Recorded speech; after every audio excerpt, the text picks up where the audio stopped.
Welcome to the Slop Farm. Enjoy the video. In this video, I will explain how to remove your Godaddy website builder. First, you'll need to log into your Godaddy account. Once logged in, head over to your My Products page. This is where all your Godaddy services are listed. Find the specific website builder product you wish to remove from your account. This initial step ensures you are in the correct place to begin the removal process.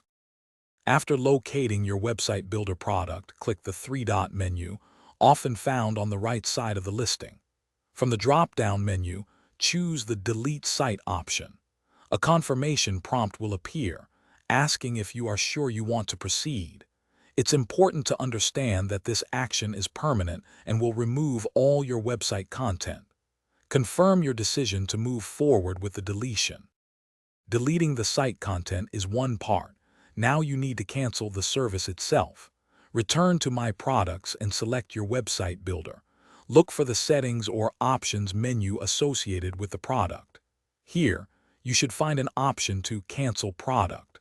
Follow the on-screen prompts to finalize the cancellation.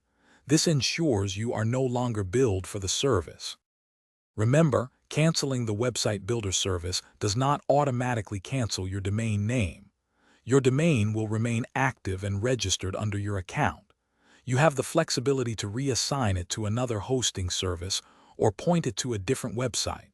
This gives you full control over your online presence. Also, be sure to check the description below for a link to the Echo Dot smart speaker and other great deals. We hope this guide was helpful. Thanks for watching. Consider subscribing if we helped you today.